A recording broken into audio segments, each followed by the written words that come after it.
दोस्तों नमस्कार, मैं आपका भाई नरेंद्र कुमार। आप देख रहे हैं अपना भारत न्यूज़ चैनल और मैं हूं गुरु जी के समक्ष आज सुराना गांव में गुरु जी के आश्रम में। तो गुरु जी से सीधे सवाल करेंगे कि गुरु जी, सत्संग मनुष्य के व्यक्ति के जीवन में क्यों ज़रूरी है? सबसे पहले तो मैं अपना भारत न्यूज़ चैनल के सभी दर्शकों का, सभी श्रोताओं का, सभी धम्म बंधुओं का स्वागत करता हूं, मंगल कामनाएं करता हूं। आप सभी लोग सुखी रहे, स्वस्थ रहें। दूसरा, इस चैनल को जो चलाने वाले हैं आदरणीय मास्टर जी नरेंद्र कुमार जी, आपका भी धन्यवाद है। Thank you. क्योंकि आप इस चैनल के माध्यम से सदगुरु कबीर, गुरु रविदास जी, बाबा साहब अम्बेडकर, भगवान बुद्ध जैसे अनेकों महापुरुषों की विचारधारा को संसार के सभी जीवों तक पहुंचाने का प्रयास करते हैं। ये पुण्य का कार्य है। इसके लिए आपको बहुत बहुत साधुवाद है। धन्यवाद। प्रसन्न रखें। गुरु जी, प्रश्न ये है कि आपने कल सत्संग किया। मैं कह रहा हूँ कि हमारे जीवन में या मनुष्य के जीवन में सत्संग क्यों ज़रूरी है? सत्संग का क्या लाभ है कि वो अपने जीवन में बेहतर बनेगा? श्री कबीर निर्णय मंदिर, रावली रोड, ग्राम सुराना, जनपद गाजियाबाद, उत्तर प्रदेश। कल हमारे गुरुजी का पूज्य संत श्री हरि साहिब जी का निर्वाण दिवस था, पुण्यतिथि थी। उसमें अनेकों संत लोग आए होंगे और आप लोगों ने भी वहाँ पर विचार सुना होगा सत्संग को लेकर के। तो मानव के जीवन में सत्संग क्यों ज़रूरी है, इसका सीधा सीधा उत्तर ये है, अगर हम अपने जीवन को सुखमय बनाना चाहते हैं, अपने जीवन को दुखों से रहित बनाना चाहते हैं, अपने परिवार को सुसंस्कारित करना चाहते हैं, अपनी संतति को, अपने बच्चों को संस्कारवान बनाना चाहते हैं, अपने घर परिवार समाज राष्ट्र को अच्छा बनाना चाहते हैं, तो हर व्यक्ति को इसके लिए सत्संग की ज़रूरत है। बिना सत्संग के आदमी पढ़ा लिखा हो सकता है, बिना सत्संग के आदमी धनवान हो सकता है, रूपवान हो सकता है, अन्य ना जाने क्या क्या हो सकता है, उसके पास दुनिया की सारी सुविधाएं हो सकती हैं, लेकिन सत्संग स्वयं की खोज है। पहले तो हमें ये जानना बहुत ज़रूरी है कि सत्संग है क्या। जब तक व्यक्ति ये नहीं समझेगा सत्संग है क्या और उसका हमारे जीवन में क्या महत्व है, तो उसके लाभ से आदमी लाभान्वित नहीं हो सकता।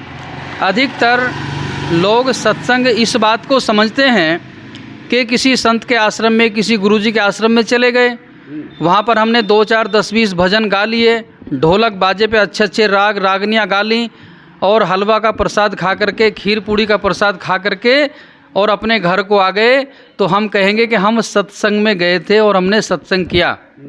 तो इस भ्रम को दूर करें। सत्संग ना तो गाने बजाने का विषय है, ना बड़े बड़े भोजन भंडारे का विषय है। सत्संग है स्वयं की खोज, सत्संग है अपना जीवन का सुधार, सत्संग है सद्गुणों को धारण करना, सत्संग है सीलों का पालन करना, सत्संग है धम्म को धारण करना, सत्संग है अपने महापुरुषों का सम्मान करना, सत्संग है अपने माता पिता परिवार के सभी लोगों का आदर करना, और सत्संग वो चीज़ है कि जो संसार के सभी जीवों को प्रेम की भाषा सिखाता है। सदगुरु कबीर साहिब की एक साखी जो जग जाहिर है, जिसे सभी लोग जानते हैं, उसको मैं बताता हूँ। साहब ने कहा कि पोथी पढ़ पढ़ जग मुआ, पंडित भयाना कोय, ढाई आखर प्रेम का पढ़े सो पंडित होए। अब जब तक व्यक्ति सत्संग के पथ पर नहीं चलेगा, सत्य को अपने हृदय में धारण नहीं करेगा, वो संसार में किसी भी जीव से प्रेम नहीं कर सकता। वेद शास्त्रों का ज्ञाता हो सकता है, वेदाचारी, द्विवेदी, त्रिवेदी, चतुर्वेदी हो सकता है, आचार्य, महंत, संत, ना जाने क्या क्या हो सकता है, लेकिन भगवान बुद्ध की करुणा, सदगुरु कबीर का प्रेम जब तक हर मानव के दिल में नहीं होगा, हर मानव के हृदय में नहीं होगा, तो हम सत्संगी नहीं बन सकते। गुरुजी, आपको अपने जीवन में जैसे कि कितने समय हो गया है यहाँ मतलब ये घर त्यागे हुए? मैं साधु मार्ग में सन 1994 के बाद से आया हूँ। सन 1994 तक मैंने घर पे रह करके पढ़ाई की और मैं 1992 में गुरुमुखी हो चुका था। जो हमारे गुरुजी थे जिन्होंने मुझे कबीर पंथ की दीक्षा दी थी, उनका नाम था संत श्री टहल साहिब। वो वंश घराने के कबीर पंथी थे और उन्होंने अपने जीवन काल में सरकार की भी सेवा करी, यानी वो फौजी थे। तो उनसे मुझे कबीर पंथ की दीक्षा मिली। उसके बाद में 2 वर्ष तक उन्होंने मुझे अपने पास में रख करके सदगुरु कबीर के विचारों से अवगत कराया। मेरे अंदर वैराग्य जगा, क्योंकि मतलब मैं कारण जानना चाह रहा हूँ गुरुजी, किस कारण से आपको छोड़ना, मतलब ज्ञान त्यागना पड़ा? मैं उसी कारण पर आ रहा हूँ। तो गुरुमुखी होने के बाद में जो हमारे गुरुजी थे, सर्वप्रथम कबीर पंथ की जिन्होंने मुझे दीक्षा दी, संत श्री टहल साहिब जी, वो गृहस्थी पारिवारिक थे, विरक्त सन्यासी नहीं थे, गुरुमुखी। तो उन्होंने मुझे कबीर साहब के बारे में जो उनका वैराग्य का मार्ग था, त्याग का मार्ग था, मुझे उन्होंने बताया। क्योंकि सदग्रंथ बीजक को वो मुझसे पढ़वाते थे और फिर वो समझाते थे मुझे। तो 2 वर्ष के अंदर में उन्होंने जो था साहिब की विचारधारा को, कबीर साहब की बातों को मुझे समझाया और मेरे अंदर एक वैराग जगा। वो वैराग ये था कि सदगुरु कबीर के विचारों को जनमानस तक कैसे पहुंचाया जाए। अगर सभी पढ़ लिख करके या बिना पढ़े भी अधिकतर लोग गृहस्थ जीवन जीते हैं, और जब व्यक्ति गृहस्थ का जीवन जीता है तो पारिवारिक जिम्मेदारियों को पूरा करने में उसका संपूर्ण समय गुजर जाता है। धर्म के कार्य के लिए, समाज की सेवा के लिए, परोपकार के लिए, साधना के लिए उस व्यक्ति के पास समय का अभाव होता है, पहला कारण।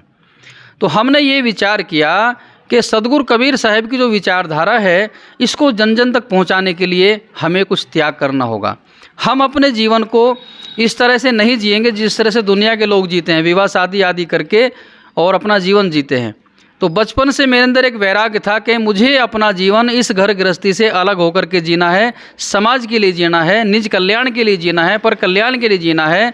सदगुरु कबीर साहब की वो साखी पर मैं बैठ कर के काफ़ी देर तक विचार करता था, जिसके लिए साहब ने आह्वान किया था कि परमारथ के कारण साधु ने धरा शरीर, वृक्ष कभऊ न फल भके, नदी न संचय नीर, परमारथ के कारण साधु ने धरा शरीर। और मेरे वैराग मार्ग में आने का एक ये भी कारण रहा कि हमारे जो पिताजी हैं, आदरणीय श्रद्धेय संत श्री, संत ही कहेंगे उनको, सज्जन है, श्री मलखान सिंह, ग्राम गड़ीना, तहसील मवाना, जनपद मेरठ, उत्तर प्रदेश। मेरे साधु होने का श्रेय उनको जाता है। तो जब हमारे परिवार में सत्संग होता था, कबीरपंथी संत आते थे, तो सारे संत समथिंग 50 साल या 60 साल की ऊपर से हुआ करते थे। उन संतों को देख करके मैं ये विचार करता था कि इनमें से जितने संत हैं, कोई 2 साल में, कोई 4 साल में, कोई 10 साल में, इन सब का जीवन पूरा हो जाएगा। उसके बाद में कबीरपंथी संत कहाँ से आएंगे? तो इस बात को भी सोच करके मैंने ये लक्ष्य बनाया था कि मुझे साधु का जीवन जीना है और साधु बन करके सदगुरु कबीर के विचारों को मैं लोगों तक पहुंचाऊंगा और अपने जीवन का कल्याण करूंगा। तो मेरे साधु मार्ग में आने का ये कारण है, अन्य ऐसा दूसरा कोई कारण नहीं। अच्छा, जो बाबा साहब की विचारधारा है, क्या बाबा साहब की विचारधारा को मतलब जो फॉलो करके उसको आगे बढ़ना चाहिए या कबीर साहब की विचारधारा को लेकर के आगे चलना चाहिए?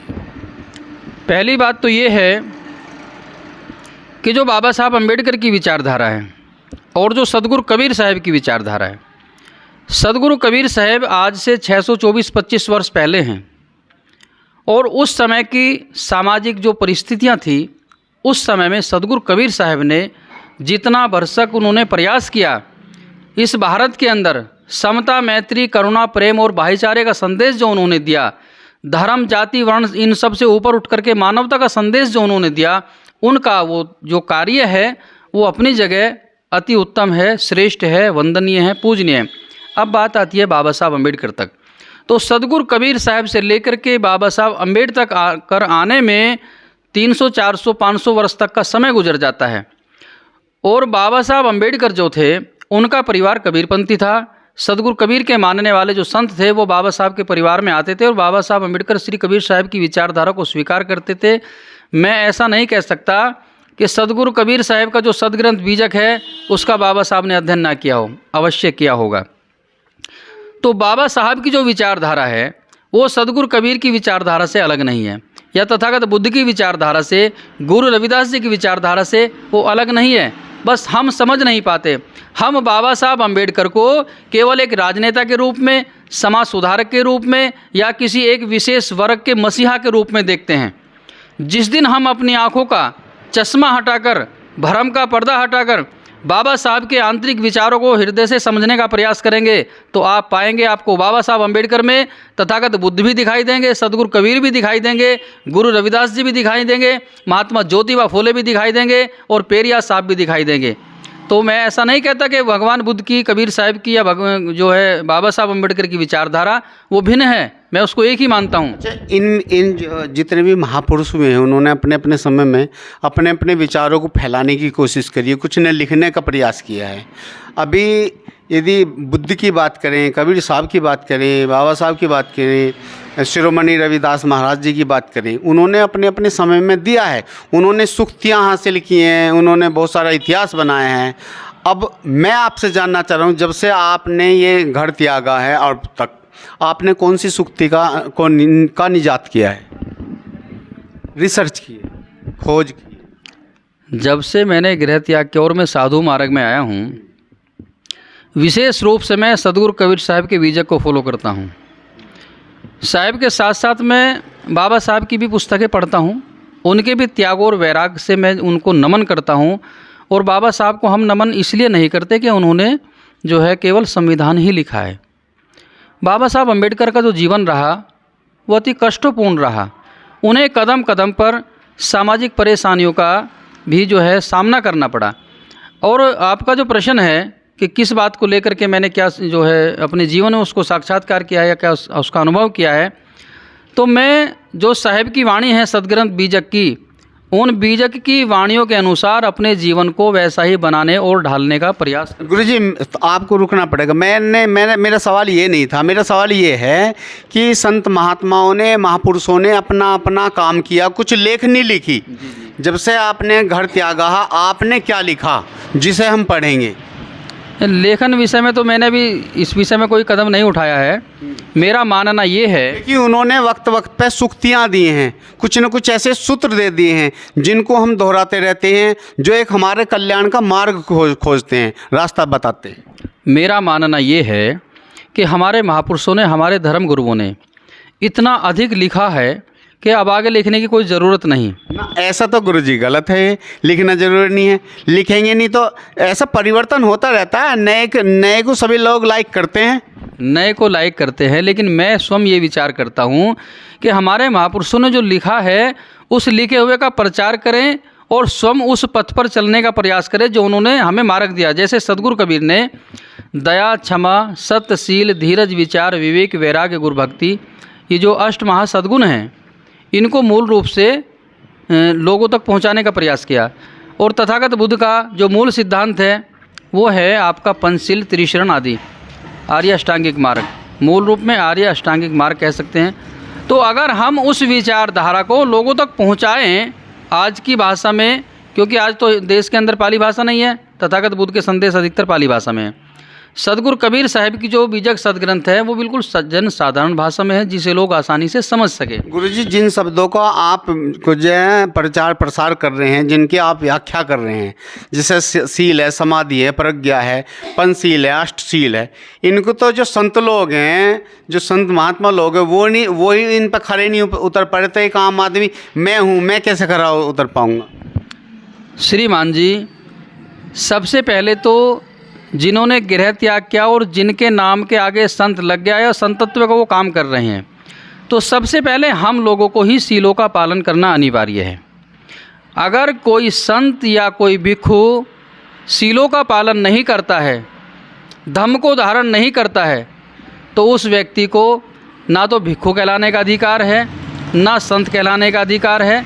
हाँ, वो प्रचारक हो सकता है, उदर पूर्ति के लिए गा बजा करके या कुछ चिकनी चुपड़ी बातें करके वो समाज को रिझा करके उनसे धन बटोर सकता है, उनसे सम्मान पा सकता है, लेकिन कल्याण की जो बातें हैं, मुक्ति की जो बातें हैं, दुख निवृत्ति की जो बातें हैं, वो बहुत दूर हैं। ऐसे बहुत सारे संतों को, बहुत सारे भिक्षुओं को मैं जानता हूँ, जिनकी जो स्टेज पे, जो मंच पे बैठ के तो बड़ी बड़ी बातें करेंगे, लेकिन उनके अंदर अनुशासन, उनके अंदर जो है पंचशील, अष्टशील कुछ भी नहीं है।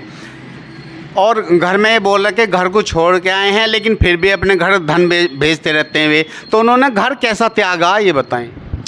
इस विषय में मैं ये कहना चाहूँगा, हमारे जो गुरुजी थे, जिनसे मेरा साधु भेष हुआ है, पूज्य संत श्री हरि साहब जी जिस आश्रम में आप हम बैठे हैं, इसकी स्थापना उन्होंने ही की थी।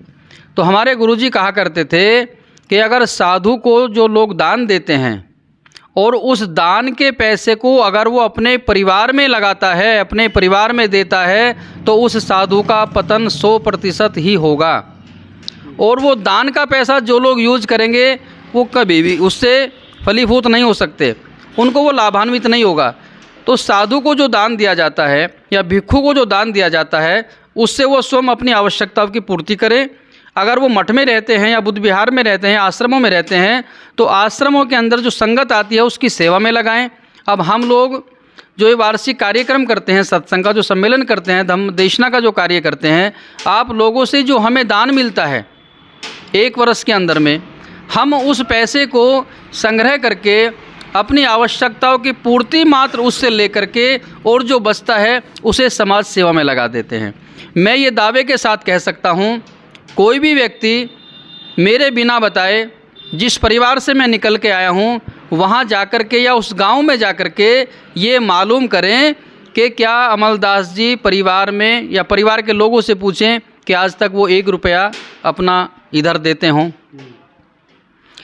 परिवार के लोगों से किसी कारण से अगर मुझे जाना होता है तो जैसे मैं स्वयं की बता रहा हूँ, दूसरों की बाद में बताऊँगा, तो जैसे मैं अन्य उपासकों में जाता हूँ वैसे ही मैं अपने परिवार में जाता हूँ। गुरुजी, देखने में आया है कि उन्होंने सत्संग भी ग्रहण किया है, वो विपश्यना केंद्र पर भी जाते विपश्यना करते हैं, लेकिन उनके मुंह से हमेशा गाली गुप्तार, ये इधर उधर की बातें करना, जैसे कि बताया कि पंचशील में बताया कि किसी की चुगली नहीं करना है, निंदा नहीं करना है, मतलब जितने भी नशीले पदार्थ हैं उनका सेवन नहीं करना है, लेकिन वो चुपचाप से कर लेते हैं।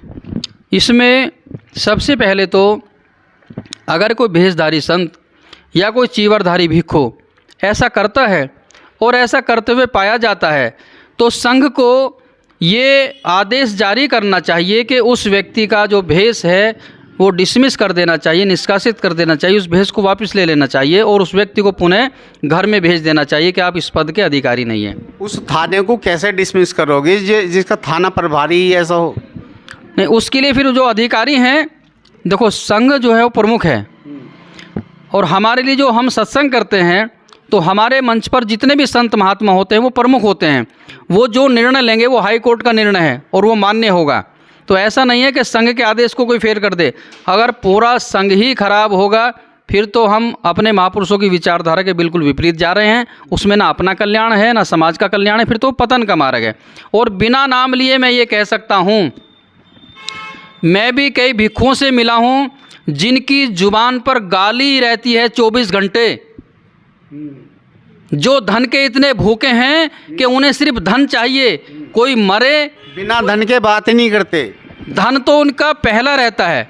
उनके उपदेश में प्राथमिकता होती है दान पारमिता। तथागत बुद्ध ने तो 10 पारमिताओं की बात करी। कोई धन नहीं देता है तो वहाँ से निकल तो ही मेरे कानों ने, मेरी आंखों ने खुद देखा है कि ये आदमी ठीक नहीं है। सदगुरु कबीर ऐसे बोलते हैं। मैं भाई सब आपको तो पता ही है, मैं सबसे ज़्यादा बिक्को के संग उसमें रहा हूँ साथ में। तो जैसे ही उनके बाहर गेट से बाहर निकलेंगे तभी कहेंगे ये आदमी तो बेकार है, एक ढिल्ले का आदमी नहीं। अब मैं आपको एक कहानी के माध्यम से संदेश देना चाहूँगा कि हम जिस भगवान बुद्ध के नाम का चीवर धारण करते हैं, जिन सदगुरु कबीर साहब के नाम का भेष धारण करते हैं, उन्होंने तो लोगों की भावनाओं को समझा, उन्होंने उनके प्रेम और सम्मान को समझा। उन्होंने कभी धन को प्रमुखता नहीं दी। एक साखी में कहा, बिन मांगे मोती मिले, मांग ले तो पानी, कहें कबीर वो रक्त बराबर जिसमें खींचा तानी।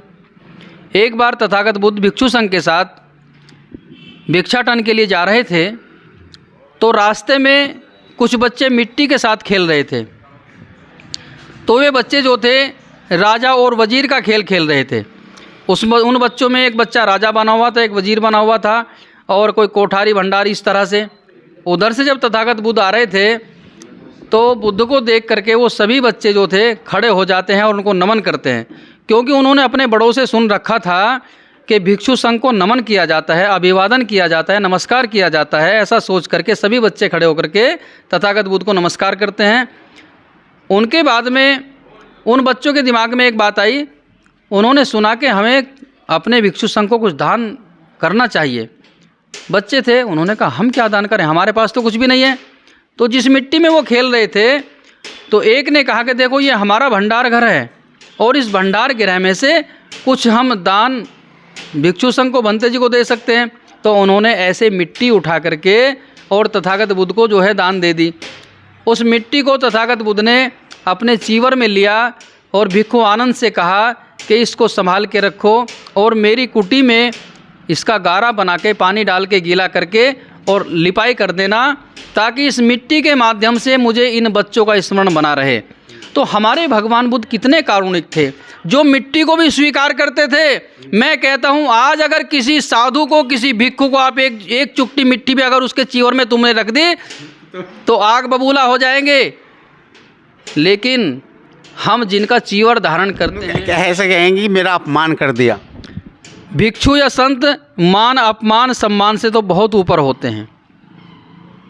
और मैं इस विषय होने चाहिए, होते नहीं हैं, होने चाहिए और होते भी हैं। बहुत भिक्षु ऐसे भी हैं जो बिल्कुल त्याग वैराग्यपूर्ण हैं। अब साहब ने कहा कि अपनी जांग उघाड़ के अपनी कहीं न जाए। कई भिक्षुओं को मैं देखा हूँ, वो भांग जो होती है, भांग सुल्फा, उसको सिगरेट में भर करके हमारे सामने पीते हुए हमने भिक्षुओं को देखा है। किससे कहें अब इस बात को, वे कौन से भिक्षु हैं? वे भिक्षु नहीं, वो लुटेरे हैं, वो भ्रष्ट हैं। और ऐसे भिक्षुओं को समाज से निष्कासित कर देना चाहिए। वो लोगों को भी भ्रमित कर रहे हैं। अगर किसी को मेरी बात का ऐतराज़ है तो मैं अपना नंबर देता हूँ, उनको मना कर दो भी। क्योंकि जो धर्म का प्रचार कर रहे हैं अगर वही आचरणहीन है तो फिर हम किस समाज की स्थापना करना चाहते हैं? फिर हम समाज को क्या देना चाहते हैं? फिर समाज भिक्षुओं संतों का सम्मान क्यों करेगा?